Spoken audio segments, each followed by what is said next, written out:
हा जरांगे वोट सूट कुणावर टीका करतो? भुजबळ साहेबांवर टीका करतो. वोट सूट टीका कुणावर करतो? धनंजय मुंडे साहेबांवर टीका करतो. करतो की नाही करतो? या जरांगे विषयी बोलायचं म्हणलं चौथे नापास गडी.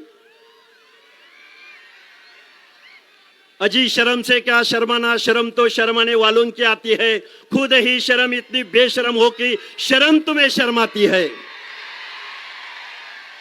हे का बोललो मी तुमच्या समोर? कारण मुख्यमंत्र्यांची आय माय काढणारा हा माणूस. मुख्यमंत्री महोदय, हा तुमचा अपमान नाही, या महाराष्ट्रामधल्या 12, 13, 14 करोड जनतेचा हा अपमान आहे. आम्ही ओबीसी बांधवांनी तुमच्याकडे बघून आम्ही तुम्हाला मतदान दिलं. ज्या लोकांनी आमच्या आरक्षणाला विरोध केला त्यांना